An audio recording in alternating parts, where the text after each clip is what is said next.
युवराज सफल र चाहिँ रविको कुनै व्यक्तिगत दुश्मनी पनि म देख्दिनँ हैन। भने उहाँले चाहिँ नि के भन्दा यस प्रकारको एउटा व्यक्तिमाथि चाहिँ नि के भन्दा प्रहारमाथि प्रहार, प्रहारमाथि प्रहार, प्रहारमाथि प्रहार अदृश्य शक्ति चाहिँ रहेको हामीले पाउँछौँ। गृहमन्त्री नदिएको कसले हो? प्रचण्डले दिए होइन नि त। अब उनैकै कारणले गर्दाखेरि पद गयो, सत्ता गयो, पावर गयो, प्रतिष्ठा गयो, इज्जत गयो, सम्मान गयो, राजनीतिक चाहिँ जीवनमा पनि प्रश्नवाचक चिन्ह खडा भयो। देशको विकास र समृद्धतामा विदेशबाट आएको अनुदान, सहयोग र बजेट समेत यिनीहरूले कुम्लाएर खाने। त्यो संवैधानिक आयोगले त्यही नागरिकतालाई मान्यता दिएर पार्टी दर्ता गरायो, संसदको टिकट दियो, घन्टे चिन्ह दियो। अब चितवनको 2 नम्बर क्षेत्रबाट जनताले भनौँ अत्याधिक मतबाट 50,000 मतबाट विजय पनि प्राप्त गर्दाको अवस्थामा त्यो नागरिकताको छानबिन त्यो बेला किन भएन? पछाडि राबी भनेर चाहिँ खेदोमाथि खेदो खन्ने जुन वातावरण सृजना गर्यो, यो त राम्रो सन्देश दिएन, यो त खिचडी ताल। यो दर्शकबिन नमस्कार, तपाईँहरूले फ्रेममा देखिसक्नु भएको छ तपाईँहरूले नै मन पराएको पात्र, आवाजबिनहरूको आवाजको ध्वनि, नेपालको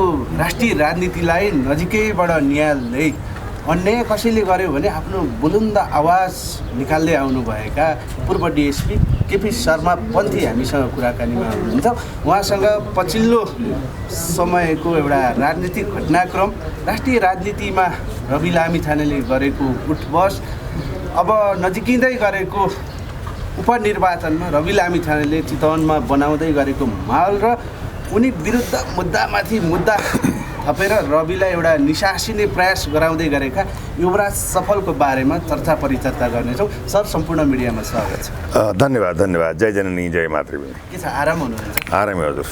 पछिल्लो समय रवि लामिछानेलाई मुद्दामाथि मुद्दा हालेर एउटा निशासिने प्रयास गरिँदैछ, माटोमा मिलाउने प्रयास गरिँदैछ। यो मामला कसरी हेर्नु भएको छ?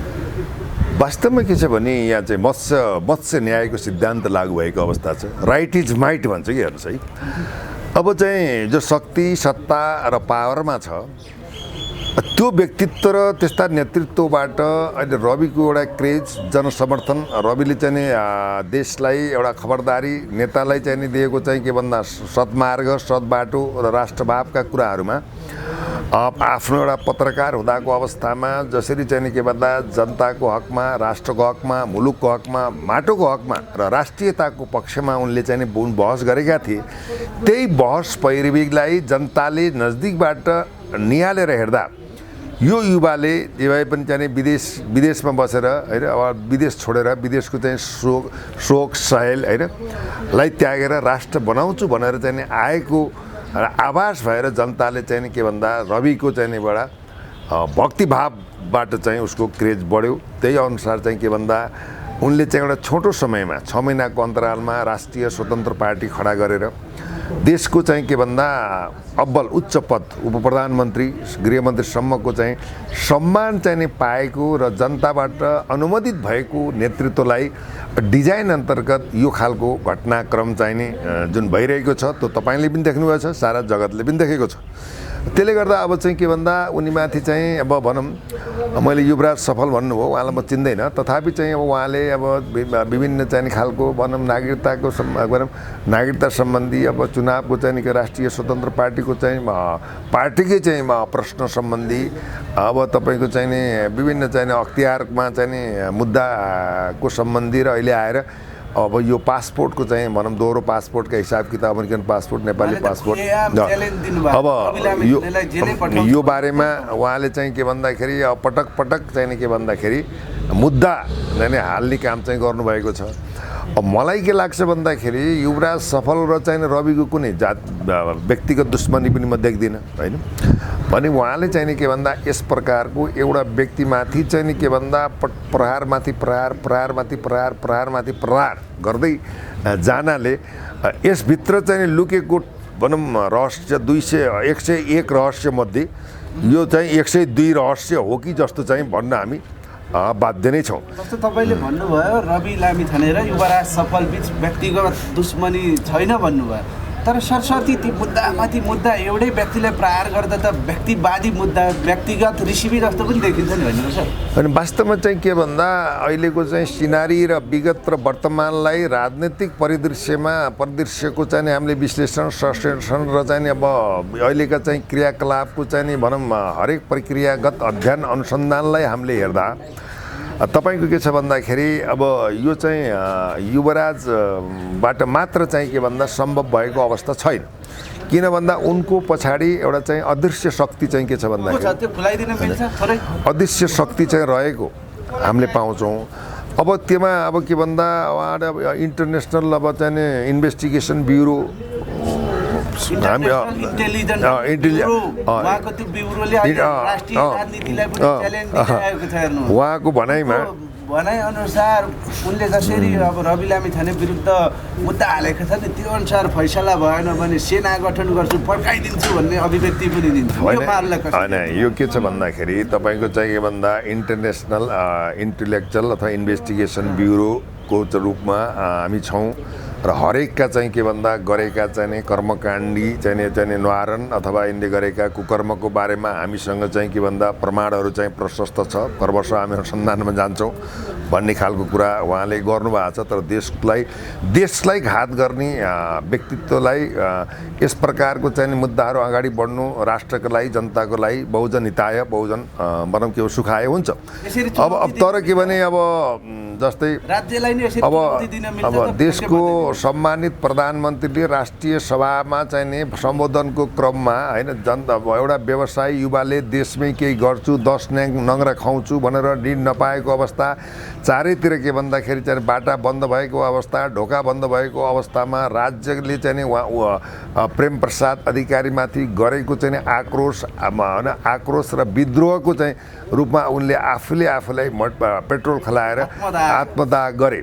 त्यही घटनाको क्रमबाट चाहिँ तपाईँको घटनाहरू झुन्डिने मर्ने अथवा चाहिँ आत्मदाह गर्ने हाम फाल्ने विष खाने अब यो ब्याङ्क वित्तीय संस्था लघु वित्तीय संस्थाबाट मिटर ब्याजमा प्रताडित भएका जननागरिकहरूले चाहिँ सयौँ चाहिँ के भन्दाखेरि आत्महत्या गर्न बाध्य भएको अवस्था थियो।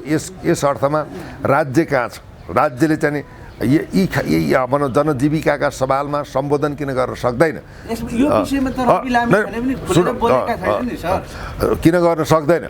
अब त एमसी जस्ता राष्ट्रघात हुने राष्ट्रघात गर्ने बोलेका छन्। रवि लामिछानेको चाहिँ एउटा मिडिया स्टेट मात्रै देखियो भन्ने एउटा फ्यानको माया पाउने राज्यको माया नपाउने कामतिर लागेर रवि लामिछाने भने वास्तवमा हेर्नुहोस् के भन्दा हामी सत्य बोल्नुपर्छ। हामी चाहिँ देशलाई माया गर्ने यो देश सबल सुरक्षित र संरक्षित हुनुपर्छ, समृद्ध हुनुपर्छ। सर्वप्रथम देशमा शिक्षाको विकास हुनुपर्छ। जुन यस्तो शिक्षा होस् जुन शिक्षाले के भन्दाखेरि बालक क्लास पढेर चाहिँ मलेसियाको जङ्गल चाहिँ कतार चाहिँ दुबईको चाहिँ 50 डिग्री सेन्टिग्रेडमा हाम्रा युवाहरूले श्रम नबेचुन् र अकालमा नमरुन् भन्ने हिसाबमा चाहिँ शिक्षा नै यस्तो चिज हो जसले संसारलाई परिवर्तन गर्नुपर्दछ। यहाँ त आत्मनिर्भरतामुखी शिक्षा छैन, कृषिमा क्रान्ति छैन, वैज्ञानिकरण छैन, यत्रतत्र सर्वत्र भ्रष्टाचार छ। अहिलेसम्म राजनेता जन्मन सकेन। जति दिन राजनीतिक चाहिँ नेतृत्व जन्म एउटा सिन्डिकेट खडा गरेर लुट्ने खानेर आफ्नै परिवार बनाउने काममा लागे। आज चाहिँ जुत्ता लाउन नसक्ने, एक छा खान नसक्ने, चेउरिएर बसेका अनि निउरिएर बसेका मान्छे चाहिँ रसिला भएका छन्, पोसिला भएका छन्, भुँडीवाल भएका छन्, करोडौँको गाडी चढेका छन् भने देशलाई दोहन गरेका छन्, जनतामाथिले राज गरेका छन्, जनतालाई एउटा चाहिँ दास बनाएर चाहिँ के भन्दाखेरि आफूले विरासत प्राप्त गरेका छन्। यो अहम विषय हो। हामी जनताले नबुझ्नु पनि यो के भन्दा अचेतनाको पराकाष्ठा हो भन्ने ठान्दछु। भने रहेको कुरो के त भन्दाखेरि अराजक परिस्थिति भन्नुहुन्छ भने आज चाहिँ के भन्दा गणतन्त्र भने गणतन्त्र प्रजातन्त्र भनौँ लोकतन्त्र भनेको चाहिँ जनताबाट अनुमोदित भएका जनप्रतिनिधिले एउटा व्यवस्थापिकमा गएर जनताको हकमा, राष्ट्रको हकमा, मुलुकको हकमा, समृद्धिको हकमा, रोजगारको हकमा, शिक्षाको हकमा, देशलाई चाहिँ अखण्ड र सुरक्षित राख्ने हकमा ऐन कानुन विधान नियम बनाएर चल्नु पर्नेमा आज के भइदियो भने यिनले त भागभण्डा मात्रै गरे। आज 100 दिनमा चाहिँ 100 दिनको त हनीमुन टाइम गइसकेको छ। 100 दिनमा यिनले के गरे? 100 दिनमा चाहिँ केपी शर्मा ओलीबाट बनेको चाहिँ मतलब प्रधानमन्त्री के पुष्पकमल दाहालजी फेरि काङ्ग्रेसकोमा गएर पुरानै गठबन्धनमा फर्केर आज चाहिँ धोका दिएको अवस्था पनि छ। तपाईँले एउटा राजनेता जन्मिएनन् भन्दाखेरि आम जनताहरूले छोटो पिरियडमा रवि लामिछानेलाई राजनेता बनाउने प्रयास गरेकै भन्नु। एउटा राष्ट्रिय राजनीति चौथो शक्ति भएर उदाएका पनि थिए, तर उनी ठ्याक्कै गएर प्रचण्डको टाङ मुनि छिरे नि त। पुरानै विरासत हो। यस्तो के भइदियो भने यस्तो के भन्दा म पनि चितवनमा गएको थिएँ। तपाईँलाई यहाँ जानकारीमा के गराएँ भने मैले पनि होइन विगत वर्षदेखि मुलुकको लागि, राष्ट्रको लागि समाजसेवा चेतना होइन विभिन्न खालका काम कारबाही भनौँ राज्यसँग सहकार्य होस् या भनौँ आफ्नै नेतृत्वमा होस् धेरै समस्याका समाधान गर्दै आएको अवस्था हो। हामीले कुनै विज्ञापन चाहिँ गरेको त छैनौँ। तथापि रह्यो के भन्दाखेरि रविप्रतिको चाहिँ जनताप्रति जुन एउटा आस्था विश्वास भरोसा थियो र अझै पनि केही गुमेको छ केही बाँकी छ। हेर्नुहोस् तपाईँकै शब्दमा के भन्दा आज चाहिँ के भन्दाखेरि प्रधानमन्त्री भएर चाहिँ यसरी चाहिँ बहिर्गमन हुँदाखेरि सरकारमा बसिरहनु उपयुक्त थिएन। अब सरकारका मन्त्रीहरूलाई ब्याक गरिसकेपछि सरकारलाई समर्थन गर्नु पनि उपयुक्त थिएन। त्यही बेलामा रोडमा आइदिएका भए रविको क्रेजमा चाहिँ नि हेर्नुहोस् तपाईँको चाहिँ 80% चाहिँ अप भएर जान्थ्यो। तर अहिले तपाईँले भनेको शब्द जसले प्रचण्डकै कारणले गृहमन्त्री नदिएको कसले हो? प्रचण्डले दिए होइन नि त, होइन? अब उनैकै कारणले गर्दाखेरि पद गयो, सत्ता गयो, पावर गयो, प्रतिष्ठा गयो, इज्जत गयो, सम्मान गयो, राजनीतिक चाहिँ जीवनमा पनि प्रश्नवाचक चिन्ह खडा भयो भने अझै पनि चाहिँ तपाईँ अझै पनि तपाईँको चाहिँ अब त्यही भनौँ त्यो यही गठबन्धनलाई चाहिँ भनौँ के भन्दाखेरि समर्थन गरिरहने, विश्वासको मत दिने, राष्ट्रपतिको चाहिँ भोटिङ गर्ने, जुन राष्ट्रपति कसरी आए के गरे उनको चाहिँ कुरा चाहिँ नगरौँ। सम्मानित राष्ट्रपति हुन्, देशको लाकमा मुलुकको हकमा संविधानको संरक्षक रहेर एउटा अभिभावकीय भूमिका उहाँले खेल्नुहोस् भन्ने शुभकामना छ। तर के भन हिन्दीमा गीत गाउने बुद्ध चाहिँ के भन्दाखेरि भारतमा जन्मेको भनेर चाहिँ विदेशीको चाहिँ के भन्दाखेरि चौकीदार भएर चाहिँ हुने चाहिँ हाम्रो यो यस्तो खालको अभिव्यक्ति दिने चाहिँ के भन्दा राष्ट्रपति देशको राष्ट्रपति बन्नै सक्दैन भन्ने स्पष्ट व्याख्या पनि हो। विश्लेषणमा उनले भनेको अभिव्यक्तिको पुष्टाइ पनि हो। देशको राष्ट्रपति भनेको प्रथम कार्यकारिणी चाहिँ एउटा सम्मानित व्यक्तिले अब बुद्ध चाहिँ के भने भारतमा जन्मेका भन्न मिल्छ? शपथ गर्दा बित्तिकै चाहिँ के भन्दाखेरि तपाईँको चाहिँ हिन्दीमा सयरी गाउनु मिल्छ? अब जिम्मेवारीमा अर्को कुरो सुन, नागरिकता चाहिँ मेरो काम के हो भन्दाखेरि सर्वप्रथम भारतबाट नेपालमा आएर बसेका व्यक्तिले नागरिकता दिने मेरो काम हो भन्न मिल्छ? भनेपछि यस्तो चाहिँ के भन्दा देशको राष्ट्रपति प्रधानमन्त्री गृहमन्त्री जस्ता व्यक्तिहरू चाहिँ के भन्दा विदेशीले आएर बनाइदिनु पर्ने, नेपालकी जनताले चाहिँ मत दिने, विदेशीको चाहिँ डिजाइनमा यहाँ राज्य सञ्चालन गर्ने, देशलाई दोहन गर्ने, न समृद्धि छ न विकास छ। यिनले के दिए? तपाईँलाई के दिए? मलाई के दिए? देशलाई के दिए? जनतालाई के दिए? आज स्वरोजगारको हक बनाएको छ संविधानमा। हेर्नुहोस्, खै स्वरोजगार, खै कल कारखाना, खै चाहिँ बहुराष्ट्रिय योजनाहरू, खै विद्युतको चाहिँ के भन्दा सम्वर्धन, खै हाइड्रो पावरको चाहिँ विस्तार, तपाईँको चाहिँ केही चाहिँ माखो झिङो मारेको छैन। खालि चाहिँ तपाईँको भन्दा लुट्ने खाने, जनताको रगत चुस्ने बाहेक के गरे? उठाउनु भयो रवि लामी छानेको पार्टीको पनि त स्पष्ट वे छैन नि त नागरिकता विषयमा। एउटा कुरो सुन्नु, सबैले तपाईँलाई प्रश्न भन्छ हामी कुनै पार्टीको झोले होइन बुझ्नु न। प्रश्न के भने देश मेरो पनि हो, तपाईँ पनि हो, सारा नेपाली जनताको। हेर्नुहोस् पार्टी भन्यो आफ्नो ठाउँमा छ। रहेको कुरो के भन्दा जस्तै राष्ट्रिय चाहिँ स्वतन्त्र पार्टी लिङ्गदेन नेतृत्वमा त एउटा भिजन त छ नि। जस्तै के भन्दाखेरि हामीलाई चाहिँ संवैधानिक राज संस्था एउटा राजकुलको अपमान भएको छ। संवैधानिक राष्ट्रपतिको छमा संवैधानिक चाहिँ राजालाई सम्मान गरौँ, होइन? नम्बर 1। नम्बर 2 धर्मनिरपेक्षता हुँदैन नि त। यो चाहिँ के भन्दा तपाईँको चाहिँ के भन्दाखेरि यो धर्म सापेक्षित हुनुपर्छ भन्ने दुईवटा। सङ्घीयता चाहिँ के भन्दा सेतो हात्ती भयो। आज सङ्घीयतालाई धान्नको लागि चाहिँ 8-9 खरब चाहिँ के भन्दा बजेट विनियोग भएको छ। अब पार्टीका चाहिँ हरेक पार्टीका चाहिँ मिल्योमतोमा गठबन्धन बनाएर त्यही लुटिरहेका छन्। हेर्नुहोस्, त्यही भएर सङ्घीयता खारेज हुनुपर्छ, धर्मनिरपेक्षता सापेक्ष हुनुपर्छ, संवैधानिक राज संस्था हुनुपर्छ, होइन? यी कुराहरू चाहिँ एउटा स्पष्ट एजेन्डा छ नि त। यो राजाको पनि देश हो। राजाले चाहिँ एउटा चाहिँ बोल्दैमा अब जस्तो इनरोबामा तपाईँको राजाको ब्यानर चेतियो। त्यो चेतेर हुन्छ, मनबाट चेत्नु पऱ्यो। जनताले भोलि राजा चाहन्छ भने राजा किन नआउने? राजा देशको नागरिक होइन, हामी कुनै राजभक्त होइन। तर के भन्दा जनताको चाहनाअनुसार परिवर्तन हुनु पऱ्यो कि एउटा व्यक्ति विशेषले चाहिँ परिवर्तन गर्न सम्भव छ? त उनीहरूले जनअनुमोदित अवस्थामा के त भन्दाखेरि रवि चाहिँ के भन्दाखेरि यही चाहिँ के भन्दा आफूलाई चाहिँ भन्दा घात गर्ने व्यक्ति र नेतृत्वलाई एउटा पुच्छर बनेर अगाडि बढे। यिनमा चाहिँ एउटा कलाकारी वक्तित्व कला देखियो, मान्छेलाई लोभ्याउने कला देखियो। अहिले त अब तपाईँ के भन्दा अब जस्तै पूर्व प्रधानमन्त्री बाबुराम भट्टराई मुसावर बस्तीमा हेलिकप्टर लिएर चाहिँ मुसावर चट्नी खान गयो नि। अहिले त यहाँ त के हुन्छ, भोटको लागि चाहिँ कोही घरमा गएको छ त गरिबको घरमा गएर त्यो पोलिटिक कसेर त्यो तपाईँको चाहिँ विभिन्न नेताहरूले चाहिँ के भन्दा त्यो खाएको देखिन्छ भने त्यो गरिबको घरको अपमान गरे हो किन? तपाईँको भनाइ मतलब त्यो गरिबको घरमा छाप्रोमा गएर त्यसले भात खाएर पोलिटिक गरेर भात खान्छ। सिल्टीको जस्तै प्रचण्डले त सिल्टीको चाहिँ भात थालमा भात खाएको पनि आइरहेको छ, होइन? भने हेलिकप्टर गएर त्यहाँदेखि त्यो मुसहरलाई चाहिँ के भन्दा हेपेर मुसहर बस्तीमा गएर चाहिँ चट्नी खाने। अब चाहिँ एउटा गरिबको घरमा गएर एउटा दलानमा बसेर चाहिँ भनेपछि अब चाहिँ के भन्दा सुन्नु, मेरो भनाइ यो विज्ञापन यो रविको कुरा गरे यो सस्तो विज्ञापनलाई उ गर्नुपर्छ भने एउटा कम्बल चाहिँ तपाईँले त कसैले चाहिँ के भन्दा दान दिनु सहयोग गर्नुहुन्छ भने 10 जनाले चाहिँ फोटो खिचिया हुन्छ। एक बोरा चामल दिनु भने 50,000ले फोटो खिचिया हुन्छ। त्यो अपमान हो कि होइन? त्यो गरिबको अपमान हो कि होइन? त्यो घरको अपमान हो कि होइन? खै बुद्धि। त्यही भएर राजनेताहरूलाई बुद्धि चाहिन्छ, विवेक चाहिन्छ, शिक्षा चाहिन्छ, योगदान चाहिन्छ, अनुभव चाहिन्छ, राजनीतिक ज्ञान चाहिन्छ, विश्वको संविधान पढाइ हुनुपर्छ।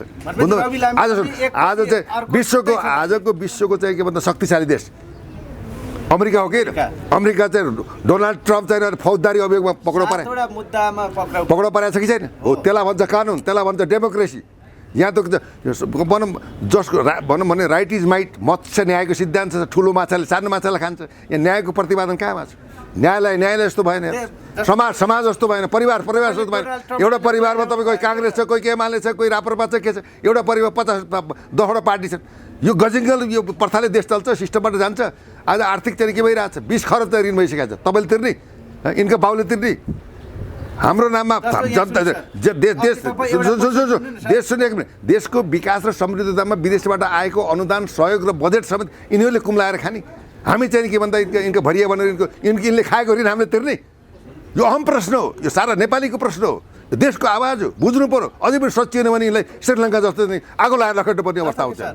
जस्तो डोनाल्ड ट्रम्प कारबाहीमा पर्ने, यहाँ राहुल गान्धी इन्डियामा कारबाहीमा पर्ने, अनि रवि लामिछानेको नागरिकता पासपोर्ट छानबिन हुँदा चाहिँ तपाईँहरूलाई किन आपत्ति थियो?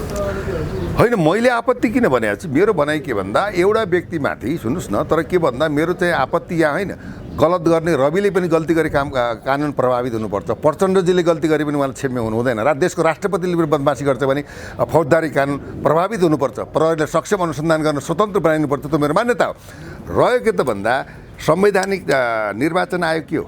नेपाल सरकारको संवैधानिक आयोग होइन। त्यो संवैधानिक आयोगले त्यही नागरिकतालाई मान्यता दिएर पार्टी दर्ता गरायो, संसदको टिकट दियो, घन्टे चिन्ह दियो। अब चितवनको 2 नम्बर क्षेत्रबाट जनताले भनौँ अत्याधिक मतबाट 50,000 मतबाट विजय पनि प्राप्त गर्दाको अवस्थामा त्यो नागरिकताको छानबिन त्यो बेला किन भएन? जब त्यही कारणमा देशको प्रधानमन्त्री गृहमन्त्री भइसकेपछि यो प्रकारको तपाईँको चाहिँ अब धुरीमा लगेर लात्तीले हारेर चाहिँ जमिनमा पधार्न त भएन। यो सिस्टमलाई मैले विरोध गरे हो। सिस्टम सफल भयो, तर चौथो पल्ट कुनै चोर पक्रियो भने पहिला चोर्दा, दोस्रो चोर्दा, तेस्रो चोर्दा किन पक्रिनुहोस् भन्ने जस्तो अभिव्यक्ति आयो क्या सर? होइन, स्टेट अभिव्यक्ति छ। तपाईँले बुझ्नु भएन। मेरो भनाइ के भन्दा देशको संवैधानिक अङ्ग, नेपाल सरकारको संवैधानिक अङ्ग भनेको ठुलो अङ्ग हो। हेर्नुहोस्, सम्मानित पद हुन्छ। हेर्नुहोस्, त्यस्तो ठाउँबाट सबै अधिकार पाएर चुनाव लडेर मन्त्री प्रधानमन्त्री भएको मान्छेलाई बन्द तपाईँको 32 दिनमा यो खालको चाहिँ प्रक्रियागत त्रुटि, त्यो त्रुटि ठ्यो भने त पहिले गर्नु पर्थ्यो नि, पहिले दिनुहुन्न त्यो अधिकार। त्यो सम्मान जनतालाई दुःख भएन? पटक भोट हाल्न गोठालाको रूपमा जनता त बसे आएन, जनताको पनि अपमान भयो नि। त्यो गल्ती थियो भने पहिले नै सच्याउनु पर्थ्यो भन्ने हाम्रो खबरदारी हो। र अर्को कुरो पासपोर्टको सम्बन्धमा पनि अहिले विवादास्पद कुरो आयो। अब चाहिँ 15 दिनभित्र चुनाव सिद्धिसक्छ। अदालतको पनि अदालत अभिभावीको संस्था होइन, सर्वोच्च अदालतले मैले के अनुरोध ध्यान आकर्षण गर्न चाहेँ भने सुझाव त जनताले दिन पाइन्छ भने त्यो इजालसबाट तत्काल भोलि नै त्यो कुरा 1 हप्ता चुनावभन्दा पहिल्यै टुङ्गाएर भनौँ के भन्दा